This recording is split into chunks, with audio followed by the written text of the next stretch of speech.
नमस्कार अमित जी, बहुत बहुत स्वागत है आपका। बहुत बहुत धन्यवाद। नमस्कार आपको भी और आपके दर्शकों को भी। अपने दर्शकों को बता दूं कि राजनीतिक विश्लेषक अमित श्रीवास्तव जी आज पहली बार मेरे चैनल पर आए हैं और हाल के दिनों में ये जो जंतर मंतर पर तमाशा चल रहा था उसको इन्होंने बहुत करीब से देखा है। अमित जी, जंतर मंतर पर तो सारा बोरिया बिस्तर समेट कर कॉकरोच चले गए, कहाँ गए भगवान जाने, लेकिन इतने ऑर्गेनाइज तरीके से भीड़ को यहाँ पर इकट्ठा किया गया। शुरुआत के दिनों में तो भीड़ थी ही नहीं, 100-200 लोग पहुंचते थे। बाद में ऐसा क्या हुआ कि अचानक से भीड़ आ गई? तो वो जो भीड़ तंत्र इकट्ठा करने का फॉर्मूला था वो क्या था और किसने उसे इजाद किया है और कैसे उसको इंप्लीमेंट किया गया सोशल मीडिया के जरिए? देखिए, ये बहुत गहन विषय, सबसे बड़ा विषय तो यही है, इस पर ही बात होनी चाहिए। आज का जो जन जी है उसको बरगलाने के लिए दो ही चीज चाहिए, अच्छा खाना और अश्लीलता। इस बात को समझिए, गंभीरता से समझना होगा, इसे मजाक में नहीं लिया जा सकता है। वहां पर एक सोशल मीडिया के वैसे इन्फ्लुएंसर्स को पकड़ा गया कि जो ये बता सके यहाँ खाना मिल रहा है, खाना मिल रहा है, खाना मिल रहा है, और सब लोग यूथ पहुंच गए। दूसरा, वहां मन की आजादी करने को है। कई ऐसे सोशल मीडिया के, इंस्टाग्राम के ऐसे अकाउंट्स होते हैं जो ओनली फ्रेंड्स के नाम से चलते हैं, वहां पे अश्लीलता परोसी जाती है। वैसे लोगों को अब सामने आ रहा है और ये एजेंसियां इस पर देख रही हैं। आप देखेंगे कि आगे वाले कुछ दिनों में इस पर कार्रवाई होगी, तब लोगों को समझ में आएगा कि ऐसे जो ओनली फ्रेंड्स वाले जो आईडीज थे उनको इस्तेमाल किया गया, जहां से अश्लीलता परोसी जा सके उनका इस्तेमाल किया गया। और वहां से कहा गया, चूंकि वो आईडी जो होते हैं उनके फॉलोअर जो होते हैं तो वो भी एक इंस्टाग्राम के आईडी होते हैं और एक दूसरे को कोलैब करके वो लोग बड़ा बनाते हैं। तो वहां वो इन लोगों का इस्तेमाल करके भीड़ को लाया गया। वहां भोजन मिल रहा है, वहां अय्यासियां हो रही हैं, वहां खुल करके बातें हो रही हैं, ये लिया गया। दूसरा, वो जो वर्ग था जिसे हमने नजरअंदाज कर दिया था, जो इंडिया गेट पे हिडमा के नाम पर नारे लगा रहे थे, वो जो छात्र थे जो जेएनयू में थे या अलग अलग रामजस कॉलेज या अलग अलग आईसा, एसएफआई, एआईडीएसओ के जो कार्यकर्ता थे, जो वो कल्चर वाले कार्यकर्ता थे, जिन्हें लगता है कि गालियां देना कूल है या कोई बात नहीं होती। एक तो दिल्ली का ये कल्चर है तो कि गालियों को लोग अन्यथा नहीं लेते, तो वो ऐसे लोगों को वहां पे खुल करके आजादी मिल गई, बोलने की, गालियां देने की, अश्लील बातें करने की, असली कमेंट करने की। तो वो पहुंच गए लोग। एक जो लोग इस आंदोलन को जस्टिफाई करने में लगे हुए हैं, वो कह रहे हैं उपद्रवी भी बाहर से आ गए यार, छात्र तो लेकिन अपने मुद्दे पे था। वो छात्र बहुत कम अपने मुद्दे पे था। उपद्रवी के हाथ में जो पत्थर था उसको साइड करिए, बाकी जो लोग थे उसके हाथ में क्या था? उसके हाथ में था अश्लील पोस्टर, अश्लील स्लोगन, भारत की सेना के खिलाफ प्रोपेगेंडा, मंदिरों के खिलाफ प्रोपेगेंडा, साधु संतों के खिलाफ मतलब चरित्र हनन करने वाले बयान, ऐसे ऐसे स्लोगन जो आप और हम अपने परिवार के साथ नहीं देख सकते हैं, नहीं वो आवाज सुन सकते हैं परिवार में। जो लोग भी इस आंदोलन को सपोर्ट कर रहे थे या जो लोग कह रहे थे ये आंदोलन में कुछ अच्छी बातें हो रही है, आज उनसे मेरा ये सवाल है कि क्या जो स्लोगन वहां पे दिए जा रहे थे, आप चाहेंगे कि आपकी बेटी आपके परिवार में दे? जिस तरह की बातें वहां कही जा रही थी, क्या आप चाहेंगे कि आपके परिवार में वो बच्चे ऐसी ऐसी बातें कहें?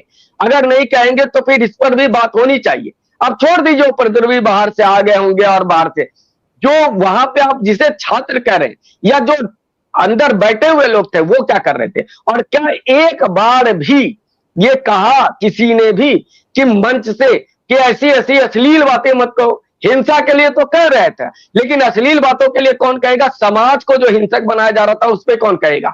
और मेरा एक बिल्कुल गंभीर प्रश्न है दिल्ली वालों से, आपने अरविंद केजरीवाल को हटाया था ना, आपने उसको कहा था कि ये दवाइयां नहीं दे रहा है, ये सड़क नहीं दे पा रहा है, ये शिक्षा नहीं दे पा रहा है, ये दिल्ली को बर्बाद कर रहा है, आज वो आपके घर के बच्चों को बर्बाद कर दिया।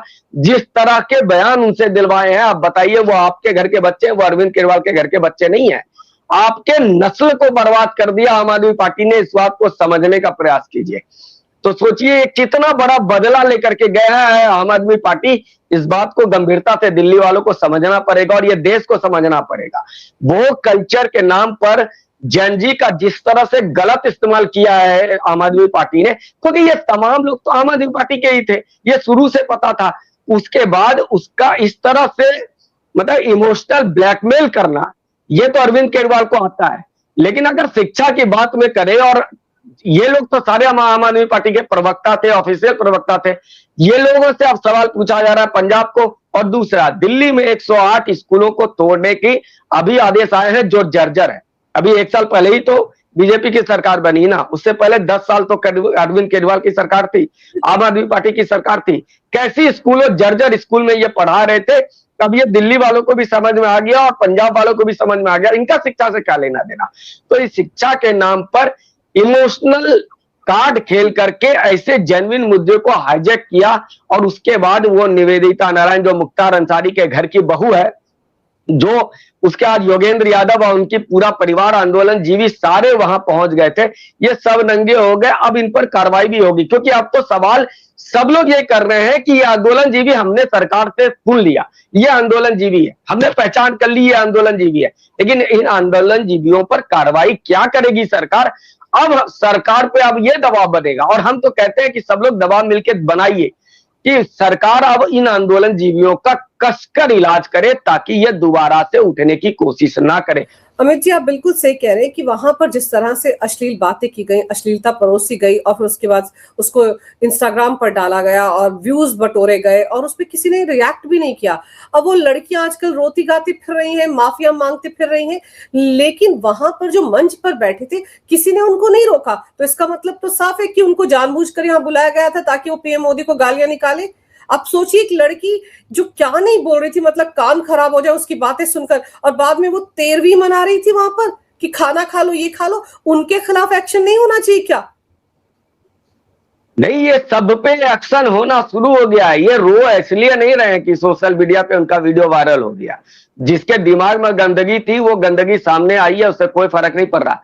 इन पे एक्शन शुरू हो गया है, और इन पे एक्शन देखिए, एजेंसियां कभी भी, आपको लगता है या हमें लगता है कि ईडी का छापा पड़ गया ये एक्शन है, उसके पहले कई तरह से बांध दिया जाता है, और जिसको छापा पड़ने वाला होता है वो एक्सपर्ट होता है अगर, तो उसे पता चल जाएगा कि अब शिकंजा कसने वाला है। जैसे अरविंद केजरीवाल को पता था, या जैसे जो मलिक थे उन्हें पता था, जो गवर्नर रहे, सबको पता चलता है कि अब कार्रवाई कहां तक वो घिरने वाले हैं या कहां तक घिर चुके हैं। ये रो रही है जो ना, इन पे समझ जाइए एक्शन शुरू हो चुका है, इसलिए ये रो रहे हैं। जितने भी चेहरे आज रो रहे हैं वो उन लोगों का अनुभव हो गया है कि अब वो बचने वाले नहीं है किसी तरह से भी, चाहे वो दिल्ली पुलिस का कमेंट में, और जो लोग देख रहे हैं वो एनालिटिक्स तो समझते हैं ना चैनल की, वो समझ गए हैं कि अब उनकी मॉनिटरिंग कहां से हो रही है, और मॉनिटरिंग होगी तो वो सब कुछ सामने आ जाएगा। इसलिए उत्साह में जो लोग गलतियां कर जाते हैं देश विरोधी, और ये समझिए, एक बात समझिए कि सिर्फ अश्लीलता ही नहीं था, इनका टारगेट क्या था, अश्लील कराओ ताकि लोग, यूथ जो है वो सामने आएंगे, अरे यार यहाँ तो आजादी है, वो आजादी के नाम पर यूथ आएगा और वहां पर आकर के और ऐसी ऐसी बातें करेगा, तो ताकि 4 लोग और आएंगे। जिस तरह पोर्नोग्राफी के लोगों को लगाया गया था, वो लोगों को भीड़ के लिए ही लगाया गया था कि आपके लोग आएंगे, तो ये लोग तो आ गए, लेकिन अब एजेंसियां रेडार पर हैं। लेकिन आज मैं इस बात से संतुष्ट हूं कि मंत्री का इस्तीफा, चलिए एक बहुत लोगों की डिमांड थी और ये जो सरकार पे था कि इस्तीफा नहीं होता, इस्तीफा हो गया। हालांकि पहले भी कई बार मंत्रियों का पद छीना गया है और लोगों ने ही कैंपेन, मोदी समर्थकों ने ही कैंपेन शुरू किया था, रविशंकर प्रसाद हो या प्रकाश जावड़ेकर हो, तो ये चीजें कहना अलग बात होता है, लेकिन सरकार का इस्तीफा तो होता ही है सरकार में, और इस्तीफा लिया गया। लेकिन सरकार मंत्री को कुर्बान करके देश को बचाना अगर चाहती थी, और वो बचा करके ले जाएगी। मैं आज आपको बता रहा हूं जो एक्शन होगा ये सोच भी नहीं पाए होंगे, इसीलिए भागा है कपिल सिब्बल के पास। लेकिन दूसरी तरफ बड़े सारे ऐप्स थे जिनका इस्तेमाल किया गया। बिट चैट नाम से भी एक ऐप था जो अमेरिका से चलता है, जब उस पर बैन लगा तो आप सोचिए अमेरिका को भी दर्द हुआ, उनकी तरफ से भी रिएक्शन आया। और साथ ही साथ ये जो टीवी चैनल के रिपोर्टर्स हैं, इनको टारगेट क्यों किया गया? इन कितने सारे रिपोर्टर्स के कपड़े फाड़े गए, उनकी लिंचिंग करने की कोशिश की गई। तो ये कौन सी भीड़ थी जो मीडिया के खिलाफ थी? मीडिया तो चौथा स्तंभ है लोकतंत्र का, वो तो जो वहां दिख रहा है उसी को दिखा रहे हैं ना। अन्ना के आंदोलन में मीडिया नहीं बनाया था अन्ना को, चैनल 24 घंटे उनको लाइव दिखा रहे थे, यही काम तो यहां पर हो रहा था। तो उनके पीछे ये हाथ धोकर क्यों पड़े थे? तो ये कौन सा इकोसिस्टम था जिसने मीडिया को टारगेट किया इस आंदोलन की आड़ में? जब तालिबान अफगानिस्तान में आया था तो सबसे पहले कहा गया था कि टीवी चैनल देखना बंद कर दो। आपको याद होगा, ये वही पैटर्न है। टीवी चैनल मत देखो क्योंकि मीडिया कुछ भी कर दे, वो हमेशा दोनों पक्ष के कुछ हिस्से, नहीं उनके पास समय होता है लेकिन कुछ हिस्से दिखाई देगा। जब जिहादी बनाना है ना तो आपको एक पक्ष ही दिखाना है, दूसरा पक्ष कभी मत दिखाओ। ये जिहादी तंत्र है। मुझे इस बात की खुशी है कि वैसे लोग जो 12 वर्षों तक दूसरों को गोदी मीडिया कह रहे थे, उनके साथ भी लिंचिंग हो गई और अब वो रो रहे हैं। मैं नाम नहीं लूंगा, आपके साथ उन्होंने काम किया है, वो बहुत रो रहे हैं। उनके पक्ष में अब्दुल जिहाद मुजफ्फर ऐसे लोग भी सामने आ गए कि अरे कैसे मार दिया इनको। भाई 12 सालों तक तो आपने जॉम्बी बना दिया ना छात्रों को। आपने कहा मीडिया खराब है, मीडिया गोदी मीडिया है, और जो वो लोग कह रहे थे जो वर्षों वर्षों तक गोदी में बैठे हुए थे, वो अनुराग ढांडा जो कभी कॉलेज में आम आदमी पार्टी की सरकार में प्रबंधन में चला जाता था और दूसरों को गोदी मीडिया कह रहा था, ऐसे लोग, और कुछ पत्रकारों को पीटा गया, वैसा जो दुनिया को गोदी मीडिया कहता था वो पीटा गया। तो मुझे तो अच्छा लगा कि चलिए बढ़िया हुआ। अब ये वो रो रहा था तो मुझे और अच्छा लग रहा था कि तुमने जॉम्बी बनाया, वो जॉम्बी अब तुम्हें खा रहे हैं। अब मीडिया को इसलिए तो कदम करना था क्योंकि दूसरी तरफ की बातें नहीं आए। पूरी तरह से इनका एक षड्यंत्र था, जो राष्ट्रवादी चैनल थे उनको हटा दो, जो राष्ट्रवादी सोशल मीडिया के इन्फ्लुएंसर है, अल्टरनेट मीडिया के है, उन सबको हटा दो, लेकिन अपने लोगों को चला करके अपने तरह का नैरेटिव चलाओ। आपने जिस अमेरिकन ऐप की बात की है, एक बात समझिए, सरकार को यह बहुत बड़ा फायदा हुआ कि अगर नेपाल को बनाना है, नेपाल बनाना है, बांग्लादेश बनाना है, तो कौन कौन से टूल काम आ सकते हैं। सरकार के पास एक केस स्टडी तो आ गया ना कि हाँ यहां से पैसे आएंगे, यहां से आ पाएगा, आप इसको रोकोगे, उसको रोकोगे, और उसके बाद सरकार सारी चीजें को देखने के बाद इस्तीफा ली है। इसलिए समझिए कि सरकार ने एक बहुत अच्छा केस स्टडी बनाया, और मैंने कहा कि मंत्रियों को एक मंत्री का इस्तीफा लेकर के देश का इस्तीफा लेने से बचा दिया, देश को नेपाल और बांग्लादेश बनाने से बचा लिया है। ये खेल समझिए। और एक बात और समझिए, सौरभ दास जब वहां पे जेपी नड्डा जी से मीटिंग से निकला, अभिजीत दीपके से मिला भी नहीं है। आप गौर करिए इस बात को, सौरभ दास अभिजीत दीपके से उस दिन मिला भी नहीं। तो सरकार वहां भी टाइट कर चुकी है। तुम्हारी ये मांगे थी, तुम्हारे मान लिया, इस्तीफा ले लिया, अब ये कार्रवाई है, तुम ये हो असली आदमी, ये हो, तुम्हारा अभिजीत दीपके इस रेडार पे है, एजेंसियां ये बता देती हैं कि दूर हो जाओ, और वो दूर हो गया। समझिए, क्योंकि अभिजीत दीपके के पास उस समय फोन की घंटियां बजी होंगी, किसकी बजी होंगी क्या एजेंसियों को पता नहीं चला होगा। सौरभ दास के पास जो जो एजेंसियों की जो घंटियां बजी होंगी, किसकी बजी होगी, ये सरकार को पता नहीं चला होगा। ये सब कुछ पता चल गया, और उसके बाद ये सौरभ दास उससे मिला नहीं है उस समय। तो ये खेल तो होगा, बहुत बड़ा खेल हुआ है, और सरकार ने, मैं बार बार कह रहा हूं कि एजेंसियां अच्छा खेल खेलती हैं, एजेंसियां सटीक खेल खेलती हैं।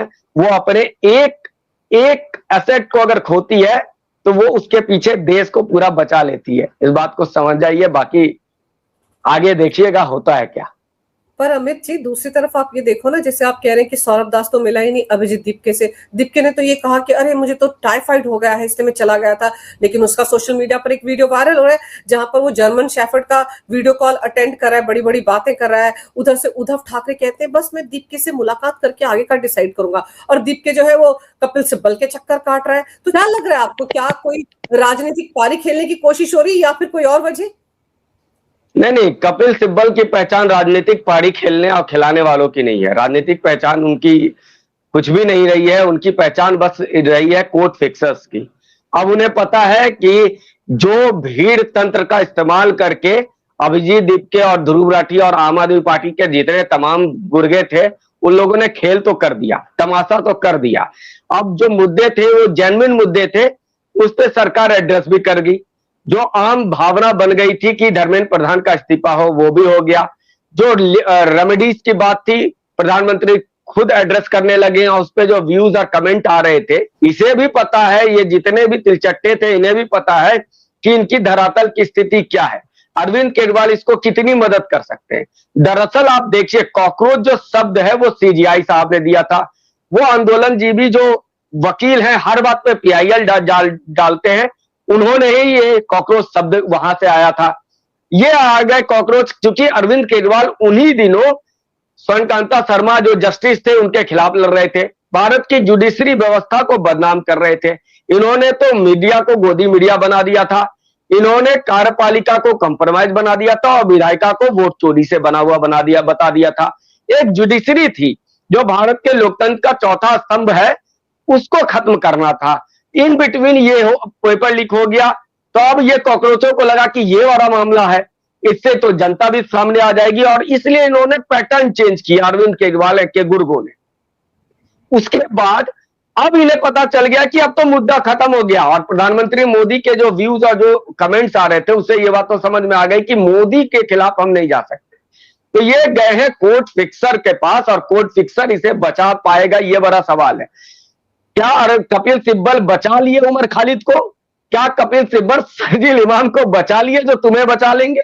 और इस बात को समझिए कि आज जो जुनैद वहां बिरयानी बांट रहा था, अब वो खिचड़ी खाने के लायक भी नहीं रहेगा, ये सरकार से समझ जाएगी। जितने किसान नेता उड़ रहे थे, वो 5 वर्षों में वो सारे किसान नेता कहां पैक हो गए पता नहीं चला। उत्तर प्रदेश में चुनाव है, जाट का गवर्नमेंट है, इसलिए राकेश टिकैत फिर दिख रहे हैं, लेकिन वो भी सब पैक हो जाएंगे।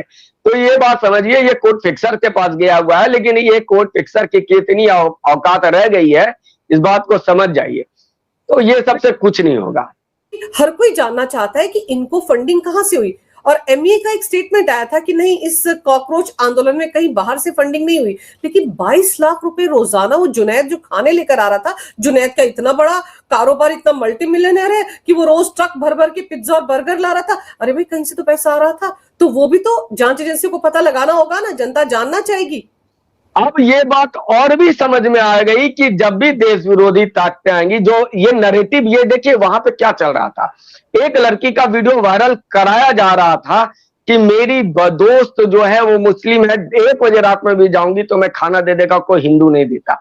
हिंदू मंदिर दरवाजा नहीं खोला, गुरुद्वारे ने दरवाजा खोल दिया। मस्जिदों से हमें पैसा आ रहा है, मस्जिदों से खाना आ रहा है। ये जो यूथ जो जागा था, उन यूथ के दिमाग में ये भरा जा रहा था हिंदू राष्ट्रवाद के खिलाफ, संघ के खिलाफ, या भारत संघ के खिलाफ, भारत देश के खिलाफ, और भारत के आर्मी के खिलाफ, दिल्ली पुलिस के खिलाफ। वो सारी चीजें अब लोगों को समझ में आने लगेगी जैसे ही जुनैद पे कार्रवाई होगा, या कहां से पैसा आएगा। देखिए, हमेशा सरकारें अपने हिसाब से काम करेंगी। एमईए कभी नहीं कह सकता है कि विदेशी फंडिंग की हुई है, क्योंकि एमईए अगर ये कहेगा तो ये सवाल उठेगा, और कभी कभी सरकारें या एजेंसियां ऐसा होने देती हैं ताकि उसे पता तो चले कि कौन कौन लोग हैं कॉकरोचेस जो अंदर से गटर से निकल करके देश को खा रहे हैं, गंदगी फैला रहे हैं। इसलिए एमईए कभी एक्सेप्ट नहीं करेगा। अगर एजेंसियां कभी भी एक्सेप्ट करती है, क्या धुरंधर हमारा है या ऐसा कभी फिल्म है, या भारत की सेना ने ऑपरेशन सिंदूर में जहां पे मारा था, लोगों ने कई रिपोर्ट दिए कि वहां पाकिस्तान का एटॉम बम रखा हुआ है। क्या इंडियन आर्मी ने कभी कहा? क्या उसने पत्रकार को ही कहा दिया कि थैंक्स, आपने मुझे बता दिया, हमें पता नहीं था। तो समझिए, सरकारें काम करती हैं, वो सूचना देती हैं, वो ढोल नहीं पीटती हैं। अगर ढोल पीटने पे आएंगी तो फिर 4 सवालें उठने शुरू हो जाएंगी, फिर ये मामला कहीं और जाएगा। नहीं भाई साहब, कोई नहीं हुआ है फॉरेन फंडिंग, और जो फॉरेन फंडिंग जिस हवाले से आ रहा था उसको रोकने के लिए एफसीआरए बिल आ जाएगा। अब एफसीआरए बिल पर आप किस मुंह से करेंगे? आप एफसीआरए बिल का विरोध क्यों करेंगे? और जो लोग विरोध करने वाले थे वो तो समझ में आ गया ना, अब कौन सा मुद्दा लेकर के आएंगे एफसीआरए बिल को रोकने के लिए।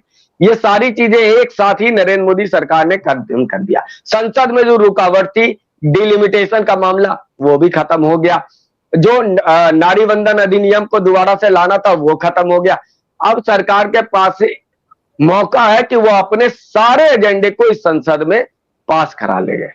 जी, आप बिल्कुल सही कह रहे हैं कि खेल तो कुछ और था ना। एफसीआरए बिल से सबसे ज्यादा दिक्कत है ना कि जितने भी लोग जंतर मंतर पर बैठे थे अमित जी, इन सबके एनजीओज हैं, इन सबके एफसीआरए लाइसेंस रद्द हो रखे हैं, और इनको पता है कि वो बिल आएगा, उसमें जो अमेंडमेंट है, संशोधन है, फिर तो जो प्रॉपर्टी इनके पास है सारी सीज हो जाएगी, वो सरकार की हो जाएगी। दिक्कत तो ये है कि फंड फिर लें तो कैसे लें, इसीलिए रायता फैलाया जा रहा था। लेकिन आपको लगता है कि ये जो पुलिस के ऊपर हमला हुआ, पुलिस पर तलवारबाजी हुई, 150 से ज्यादा पुलिसकर्मी जख्मी है, उनका हाल पूछने के लिए कोई विपक्षी पार्टी का नेता नहीं गया? राहुल गांधी को देखो चिट्ठी लिखी थी गृह मंत्री को कि पुलिस को किसने आदेश दिया कि वो छात्रों को मारे? ये सवाल है क्या? पुलिस क्या हाथ पकड़कर या हाथ जोड़कर खड़ी रहेगी अगर उनके ऊपर पथराव होगा? तो राहुल गांधी जिस तरह की राजनीति करे वो भी तो बेनकाब हो गई ना। वो जो आयसा की चीफ है, क्या है उसका नाम, नेहा बोरा शायद, उसकी बगल में खड़े होकर प्रेस कॉन्फ्रेंस कर रहे थे। अरे इतना ही चिंता थी युवाओं की तो 20 दिन की छुट्टी पहले छोड़कर आ जाते, रद्द करके आ जाते, दौड़े दौड़े जाते जंतर मंतर। लेकिन जंतर मंतर तो गए नहीं, उनको भी लग रहा है बहती गंगा में हाथ धो लूं। राहुल गांधी, अब समझिए कांग्रेस पार्टी को जो लोग भी सेंट्रलाइज पार्टी कहते थे वो अब समझ जाइए वो पूरी तरह से लेफ्ट की पार्टी बन गई है। इनकी प्रवक्ता सुप्रिया सुले जब 5 नक्सली मारे गए थे तो इन्होंने कहा था कि जो 5 शहीद हुए, सुप्रिया सुले का वो बयान याद होगा लोगों को। तो इस बात को समझिए कि राहुल गांधी से सवाल पूछना चाहिए कि तुम्हें किसने कहा था पीएम आवास के सामने जाने के लिए? क्या तुम युवाओं को बता रहे थे, छात्रों को, जेनजीज को या कॉकरोचों को बता रहे थे कि तुम लोग यहां जंतर मत करो, वहां जाओ, यहां जंतर मंतर पे मत जाओ, पीएम के आवास पे जाओ? तुम रास्ता दिखाने गए थे क्या? राहुल गांधी का यह सवाल ही गलत है। और देखिए ये लोग राजनीति में कैसे फेल हो जाते हैं, क्योंकि दिल्ली पुलिस में जवान कितने हैं, और दिल्ली पुलिस ही नहीं, भारत के सेना के जवान और उनके परिवार वाले कहां के हैं? आज वो हरियाणा के हैं, दिल्ली के ग्रामीण क्षेत्रों में है। क्या वो जब पिता अपना घर जाता होगा या जो बेटा अपने पिता को मार खाते देखता होगा वो कभी राहुल गांधी के समर्थन में आएगा? या दिल्ली पुलिस जिनकी जिनके की मदद करती है वो लोग कभी समझेंगे क्या कि ये लोग अच्छा काम कर रहे थे? इसलिए एक आपने कुछ देश विरोधी ताकतें, और दिल्ली पुलिस या पुलिस और भारतीय सेना से घबराता कौन है? आप देखिएगा मुसलमान बस्तियों में जाएंगे, पुलिस के नाम से बहुत चीड़ है इनको, बेहद चीड़ है। क्योंकि पुलिस, इसीलिए तो कहता है ना पुलिस हटा दो, पुलिस हटा दो। और पुलिस को आने नहीं देंगे मोहल्ले में, इस मोहल्ले कॉलोनी में पुलिस को नहीं घुसने देंगे, क्योंकि पुलिस जहां भी रहेगा, पुलिस जहां भी रहेगी वो उसके सामने कोई खुल करके इलीगल एक्टिविटी करने में लोग डरते हैं। और इस बात को समझ जाइए कि आपके घर के सामने में अगर कोई 2 हथियार बंद खड़ा है और आप अपने घर में नहीं है, सीसीटीवी आपके फोन में देख रहे हैं कि वो एक व्यक्ति हथियारबंद खड़ा है, तो वो कौन होगा? आप क्या चाहेंगे, पुलिस वाला हो या गुंडा हो? तो ये जो समाज के लोग हैं जो सुरक्षा और शांति के साथ जीना चाहते हैं, उसकी नजर में राहुल गांधी गिर गया और तमाम वो से लोग। और सही बात है, चर्चा मैं तो पहले दिन से कर रहा हूं भाई, गरीब का बच्चा होता है दिल्ली पुलिस का जवान, और उसके बच्चे भी नीट का पेपर देने हैं और उसे पता है कि मेरे पिता के पास इतनी सैलरी नहीं होती है, उसके बाद भी वो तैयारी करवा रहा होता है, तो वो पढ़ने पे ध्यान देता है। और उसे जो पिता या उस पुत्र को जिसके जंजी है, जो मार खा रहे थे उनके घर के बच्चे या छोटा भाई तो जंजी ही है, वो उनके दिमाग में क्या फर्क पड़ा होगा कि देखो कैसा प्रभाव पड़ा होगा कि देखो ये लोग हमारे घर में जो लोग चोटी हो रहे हैं, जो दिन रात हमारी सेवा में लगे रहते हैं, उस पर ये बात नहीं कर रहे। तो ये लोग नजरों से ही गिरते हैं। आज ये लोग जितने छात्रों की बात कर रहे हैं, एक बस लाइन, पंजाब में भी तो मारा पीटा गया पुलिस द्वारा, वहां पर कोई क्यों नहीं बोल रहा है? दिल्ली पुलिस ही सिर्फ, तुम्हें छात्रों से मतलब नहीं है, तुम्हें युवाओं से मतलब नहीं है, तुम सेलेक्टिव हो, तुम जॉम्बीज हो। वो बच्चे जॉम्बीज नहीं है, उसके जनक तुम जॉम्बीज हो जो दिल्ली पुलिस पर सवाल उठा रहे हो। हमने भी छात्र आंदोलन किया, मैं तो छात्र राजनीति से आया हूं, लेकिन इसका यह मतलब नहीं होता था कि हमने पुलिस वालों को, क्या पुलिस वाले कभी भी नहीं मारते हैं, क्योंकि वो रिस्पॉन्सिबल होता है। भारत में कोई भी सरकारी व्यवस्था वो रिस्पॉन्सिबिलिटी के साथ जीती है। वो अगर कर रही है तो समझिए उसको कितना परेशान किया गया होगा तब करती है। अब दिल्ली पुलिस तो बिल्कुल चाहती तो तोड़ देती इनको, लेकिन उन्होंने जिम्मेदारी से काम लिया है। बिल्कुल जिम्मेदारी से काम लिया, संयम से काम लिया, तभी तो एक कैजुअलिटी नहीं हुई। यकीन मानिए अमित जी, जितनी भी राजनीतिक पार्टियां गिद्ध बनकर, घाघ बनकर इस पल का इंतजार कर रहे थे कि 2-4 लोग मर जाएं, फिर हाहाकार मचा दे। सोशल जो इनका इकोसिस्टम में पूरी दुनिया में फैला है वो भी इंतजार कर रहा था। लेकिन अभी आपको क्या लग रहा है, ये जो सोनम वांगचुक है, रायता फैलाकर ये भी बच निकलेगा क्या? ऐसा हो सकता है कि इतनी आसानी से इतना रायता फैलाने वाला बोस्टन से आया हुआ एक युवक बचकर निकल जाए? क्या जांच एजेंसियों की रडार पर इस वक्त सौरभ दास, अभिजीत दीपके और उनका एक और साथी आशुतोष रांका ये नहीं होंगे? निश्चित तौर पर इसीलिए तो ये पहुंचा है वहां, और ये पहुंचे हुए हैं कोर्ट फिक्सर्स के नाम पर। इसलिए समझ जाइए, देखिए अभिषेक मनु सिंघवी के पास ये इसलिए नहीं जा रहे हैं तो कि कांग्रेस पार्टी इनके साथ नहीं दिखना चाहती, क्योंकि इससे पूरा का पूरा राहुल गांधी यूथ है, इकलौता युवा राहुल गांधी है, वो वाला जो कैंपेन है कांग्रेस का वो खत्म हो जाएगा। इसलिए ये अभिषेक मनु सिंघवी के पास नहीं गए, कपिल सिब्बल के पास गए। लेकिन कोर्ट फिक्सर्स से ही अगर सब कुछ होगा तो सरकारें क्या ऐसे ही बैठी हुई है? सोनम वांगचुक 6 महीने तक उसको लद्दाख के ठंडी से उठा के राजस्थान की गर्मी में डाल दिया गया था, तो उसका तो हिसाब हो चुका है और उसका हिसाब अब शुरू होगा। और मुझे लगता है सोनम वांगचुक ने एक और बड़ी गलती कर दी कि वो जो पहुंचा और जिस तरह से उसको हीरो बनाया गया, मुझे देश के संचार तंत्र से बड़ी एक सवाल, जो व्यक्ति 6 महीना जेल में रहा हो, जिसके आंदोलन से लद्दाख जैसा शांति जगह जला हो, 4 से 5 लोगों की हत्या हो गई हो, उस व्यक्ति को गांधी और अन्ना बताया जा रहा था। मतलब सोचिए किस तरह का नैरेटिव है। ये तो खैर भाजपा संगठन बिल्कुल फेल हुआ है कि ऐसे लोगों को अन्ना और गांधी बताया जा रहा था और उस पर कोई सवाल नहीं उठाने वाला था, क्योंकि क्या था कि मामला जेन्युइन था, मुद्दा जेन्युइन था, लोग परेशान थे। जिसके घर के बच्चों का पेपर लिखवा है, हमारे घर के भी बच्चे का पेपर लिखवा, लेकिन हमारे घर के बच्चों ने कहा कि भाई हम आंदोलन करें उससे बढ़िया है कि पढ़ लेंगे, क्योंकि पहली बार जब एग्जाम दिए थे कई ऐसे टॉपिक थे जिसको मैंने पढ़ा नहीं था ढंग से, उसको मैं क्वेश्चन नहीं आंसर दे पाया था, तो वो लग गया था। खैर, तो ये पूरा खेल देखिए कि किस तरह से चल रहा था कि सोनम वांगचुक को एकाएक गांधी बताया जा रहा था, तो वो गांधी तो अब निपट जाएगा और निपट चुका है। उसे वो पूरा आया ही था कि अब मैं हीरो बन जाऊंगा, ताकि कल मैं जेल जाऊंगा तो फिर मुझे मेरी कुछ संपत्ति मिलेगी। इसी तरह से मल्लिक ने भी किया था, याद होगा, जो गवर्नर थे। इसी तरह से वो तमाम लोग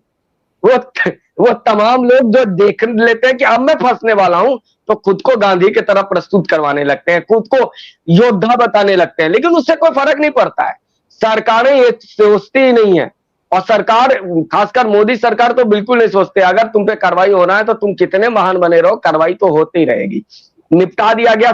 आज मैं बार बार कह रहा हूं, क्या आपको उन लोगों का नाम याद है जिसने अवार्ड वापसी किया था? क्या वो रेलिवेंट बने रहे? नहीं। अनुराग कश्यप रेलिवेंट बने रहे? नहीं। क्या वो शाहीन बाग के चेहरे रहे? नहीं। क्या वो सीए आंदोलन वाले चेहरे रहे? नहीं। सब इररेलिवेंट हो गए। ये सरकार और राष्ट्रवादियों की ताकत है, बस इसी ताकत को बना करके रखिए। आपके दर्शकों से भी कहूंगा कि वो तमाम चेहरे जो आज वहां नाम रहेगा अल्लाह का, चाहे योगेंद्र यादव, कॉलिन गोंजाल्विस, या तमाम, चाहे वो किसी भी विचारधारा के रहे हो, किस चरित्र के रहे हो, ये सबको इररेलिवेंट कर दीजिए। योगेंद्र यादव को अभी एनआरसी के मामले में कुछ चैनल वाले बार बार बिठाकर रेलिवेंट बनाना चाह रहे थे, क्योंकि उन्होंने बहुत लोगों को मदद किया है, हर जगह प्यादे बिठाए, वो प्यादे इनके लिए काम करते रहते हैं। लेकिन अब आखिरी टारगेट सरकार का ऐसे आंदोलन जीवी है, और मुझे पूरा यकीन है कि आपको जल्द ही अगले संसद सत्र से पहले आपको कार्रवाई होती हुई दिख जाएगी। बिल्कुल, फिलहाल तो ये रायता फैलाने के बाद अब वकीलों के चक्कर काटने शुरू हो गए हैं सारे के सारे, और रडार पे तो है जांच एजेंसियों के कि कैसे ये आंदोलन हुआ, किसने इनको प्लांट किया, कहां से फंडिंग आई।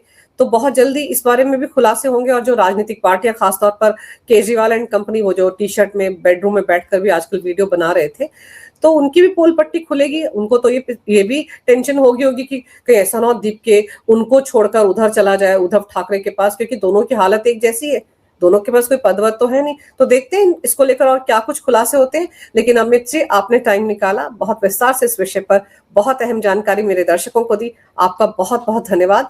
नमस्कार। भारत माता की जय, भारत माता की जय, वंदे मातरम, जय हिंद। वंदे मातरम, जय।